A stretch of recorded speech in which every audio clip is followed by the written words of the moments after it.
어렵게 제과 제빵사 자격증 취득해서 베이커리 카페 창업을 했는데 매출도 생각처럼 안 나오고 무엇보다 노동 강도가 높아 힘들어하고 계신가요? 제빵 실무 경험을 쌓기 위해 대형 프랜차이즈나 개인 베이커리 카페에서 근무하면서 일한 만큼 페이도 적고 온갖 잡다한 업무들 때문에 지쳐 계신가요? 레시피 교육을 신청하시는 사장님들의 비율은 샐러드 샌드위치 매장을 운영하고 계신 사장님만큼이나 베이커리 카페, 디저트 카페를 운영 중이신 사장님도 많이 계십니다. 제일 큰 고민은 높은 노동 강도와 적은 마진이었습니다. 이 영상으로 저와 제 지인분들이 경험한 베이커리 카페 창업의 현실과 아직 창업을 고민 중이신 분께 도움이 되는 정보를 말씀드리겠습니다. 소자본으로 베이커리 카페 창업을 할 때 가장 큰 어려움 3가지 말씀드리겠습니다. 첫 번째, 노가다 뺨치는 노동 강도가 필요합니다. 자, 베이커리 카페에서 하루 매출 50만 원을 혼자서 올린다고 가정해 볼게요. 빵 개당 5,000원이라고 잡으면 하루에 100개를 제조해야 합니다. 이해하기 쉽게 소금빵을 예를 들어 볼게요. 요즘 소금빵 가격이 1,500원에서 3,000원 정도 하더라고요. 그런데 일단 5,000원이라고 잡을게요.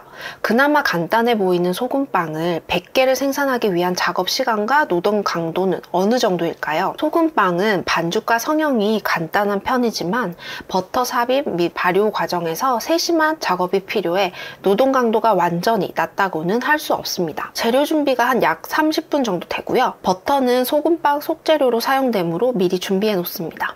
그리고 반죽 과정도 한 40분에서 1시간 정도 소요됩니다. 자동 반죽기를 사용했을 때는 약 20분에서 30분, 손반죽은 더 많이 걸려요. 반죽 작업 중 글루텐 형성을 위해 반죽기를 돌리는 동안 또 다른 작업도 가능합니다.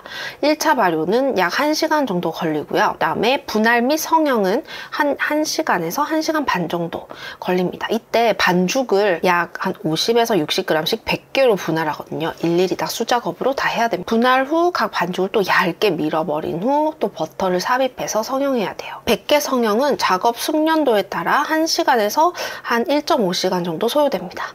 그 다음 2차 발효를 또 하고요. 그 다음에 굽습니다. 그때도 대형 오븐을 사용했을 때는 한 번에 한 50개씩 굽는다면 한 총 20번 20회 정도 소요되고요. 오븐 1회당 약 20분 정도 소요됩니다. 포장 및 정리는 약 1시간 정도 걸리고요. 총 소요 시간은 6시간 반에서 한 8시간 정도 걸립니다. 네, 그리고 빵은 손을 정말 많이 사용해요. 손가락 인대도 많이 사용하고요. 또 빵은 온도, 습도가 안 맞거나 배합이나 발효를 조금만 잘못해도 이상하게 나옵니다. 빵 만드는 게 쉽지 않습니다. 제빵사는 일찍 일어나서 준비해야 하고 아침 물류 정리부터 하루 종일 무거운 밀가루 포대도 옮기고 계란 수십 판씩 깨고 반죽하고 설거지하고 뜨거운 오븐 앞에서 숨막히게 일합니다. 그리고 허리 숙여서 일하니까 허리병이 많이 낮은 직업이기도 합니다. 제 지인은 대형 프랜차이즈에서 제빵사로 근무하다가 족저근막염, 아킬레스 건염, 손목 터널 증후군 이런 거 다 얻고 퇴사했어요. 일이 재밌고 또 내 적성에 맞고 다 좋은데 몸이 안 따라줘서 퇴사하는 케이스가 아주 많습니다. 유명하고 분점이 많은 대형 베이커리 집은 성형, 반죽 등 모든 작업이 분업화가 되어 있지만 개인 빵집들은 혼자 다 해야 되니까 노동 강도가 높을 수밖에 없습니다. 두 번째, 초기 투자 비용이 많이 듭니다. 베이커리 카페를 하기 위해선 설비들을 구비해야 하는데 금액대가 상당합니다. 데크 오븐, 반죽기, 믹서기, 발효기, 냉장고, 냉동고, 후드 등 전문 장비가 필요합니다. 또 카페에서 병행하시면 커피 머신기, 제빙기도 구매해야 하죠. 제빵에 필요한 비품을 적재할 공간도 필요합니다. 작업 공간이 너무 협소하게 되면 제조하는 제품 수량, 종류도 아무래도 제한적이기 때문에 벌크가 커질수록 공간도 필요하고 그렇게 되면 고정 비용이 올라갈 수 있습니다. 세 번째, 마진이 적습니다. 처음 창업을 하게 되면 오픈과 동시에 영업이 잘 되면 좋겠지만 대부분은 몇 달 동안 자리 잡고 손님들에게 가게 존재를 인식시키기 위해선 시간이 필요합니다. 그 기간 동안 매출이 저조하기 때문에 압박감도 크고 이러다 보니 즐겁게 행복하게 빵을 만들어야 되는데 마음이 쫓기건 그런 부담감도 들고 월세도 내야 되는데 이러다 망하는 거 아닌가 하는 두려움도 생깁니다. 오롯이 혼자서 짊어져야 하니까 혼자선 안 되겠다, 옆에 누군가와 같이 해야 되나 보다, 또 이런 생각이 들 수가 있거든요. 창업 초기에는 작업에 익숙하지 않아서 생산성이 낮고 매장 관리와 홍보까지 동시에 해야 할 가능성이 크다 보니 어느 정도 수준이 올라갈 때까지는 마음고생도 할 수 있습니다. 직원이 있다면 작업을 나누어 생산성을 높이면 좋겠지만 아시죠?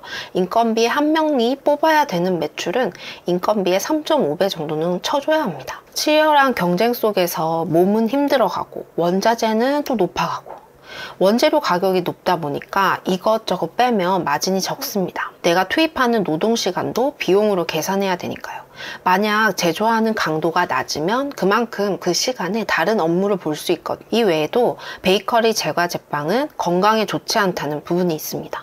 지금 울산에서 빵집을 운영하는 친구가 있는데요. 그 친구는 빵집 창업한 뒤로 살이 찌고 고지혈이 와서 건강관리에 신경 쓰고 있습니다. 아무래도 내 환경이 정말 중요하고 튀김집에서 일하면 튀김을 먹게 되고 빵집에서 일하면 빵을 맛보게 되잖아요. 독일 같은 경우는 주식이 빵이지만 우유, 유제품, 설탕, 버터, 치즈가 들어가지 않은 소금과 물로 만들어진 건강빵들이 정말 여러 가지 있습니다. 아직 우리나라에서는 그런 건강한 빵을 만드는 곳이 드물지만 당뇨, 비만, 고혈압, 고지혈증, 암 환자들도 큰 걱정 없이 먹을 수 있는 건강한 빵을 만드는 곳이 있다면 경쟁력이 있다고 생각합니다.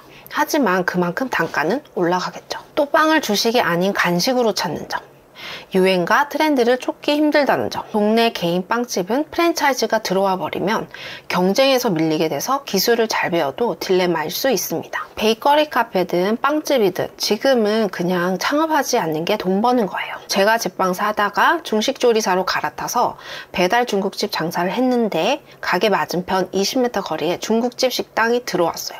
창업은 종목 상관없이 경쟁이 치열하네요. 장사에 재능 없으신 분은 정말 하지 마세요 라고들 하십니다. 솔직히 쉬운 일은 없다고 생각합니다. 쉬우면 그만큼 마진이 적고 어렵고 기술이 필요하고 노동이 들어가면 그만큼 마진은 높습니다. 직업병은 하나씩 있기 마련이고요. 요식업이라고 힘든 게 아니라 사무직, 영업직도 힘듭니다. 건강식 다이어트 메뉴를 만들고 판매하고 싶은 마음으로 개인 브랜드 매장에서 매니저로 제가 1년 정도 근무했었는데요. 정말 내 일처럼 했었거든요. 경험이 없었던 저를 믿고 일을 맡기신 대표님께도 감사했었고 저는 그 브랜드가 더 잘되고 같이 성장했으면 하는 마음으로 식사 시간, 쉬는 시간 없이 일했었습니다. 거의 일당 100이었어요. 그렇게 하다 보니 그게 당연하게 되고 하루 10시간 풀근무를 계속 써서 일하다 보니까 혈뇨증이 생기더라고요. 건강식이 좋아서 일하게 되었는데 제 건강이 나빠져서 일을 그만두게 되었습니다. 그럼에도 불구하고 더 어려운 샐러드 창업을 왜 시작하게 되었냐면 정말 이 분야가 좋아서입니다. 어떤 분야든 쉽지 않습니다. 10년 동안 한 분야를 파면 그 분야의 전문가가 된다고 대학교에서 배웠어요. 수업 내용은 기억이 안 나도 그 교수님께서 진심으로 말씀해 주셨고 그 얘기는 머리에서 떠나질 않네요. 베이커리든 디저트든 커피든 한식이든 양식이든 자신이 정말 좋아하고 관심이 더 가고 애정이 가는 분야이면 그 정도는 감수하고 도전해야 한다고 생각합니다. 왜냐하면 후회는 없거든요. 초반에 어렵고 지쳐도 공부하고 개선하고 업그레이드 해나가면 좀 더 능률적이고 효과적이게 운영할 수 있습니다. 무조건 다 방법은 있습니다. 그러니 이런 냉혹한 현실을 보고도 감내할 용기가 있으신 분들은 도전해 보셨으면 좋겠습니다. 아무것도 도전하지 않아도 상관은 없어요. 그런데 하고 싶은데 이런 걱정들 때문에 포기하려는 분들이 계신다면 저는 포기는 하지 않으셨으면 좋겠습니다. 저는 28살에 회사 퇴사하고 이 분야에 뛰어든 것을 너무 잘한 일이라고 생각합니다. 진짜 힘든 일도 있었지만 지나가 보니 다 피가 되고 살이 되네요. 이런 경험들이 나중에 다른 분야에 도전하더라도 다 도움이 되는 정말 소중한 자산이라고 생각합니다. 요식업을 사랑하는 분, 내 브랜드를 5년, 10년, 20년 이상 키워나가는 것에 비전이 있는 분들이라면 구독과 좋아요, 알림 설정 눌러주시면 관련 정보들을 빠르게 시청하실 수 있습니다. 그리고 기존 카페를 운영하면서 음료 외에 디저트, 베이커리류로 매출이 답이 안 나오시는 분들, 좀 더 건강하고 조리가 간편한 특별한 레시피로 내 가게에 시너지를 내고 싶은 사장님 분들이 계시다면 아래 고정 댓글에 영상 링크 클릭해 주시면 됩니다. 솔직히 안 힘들었던 때가 없었던 것 같아요. 경제는 계속해서 힘들어지고 각박해지지만 또 살아남는 사람들은 살아남습니다. 이 영상을 보시는 모든 구독자분들 힘내시고 올 한 해 함께 성장합시다. 화이팅!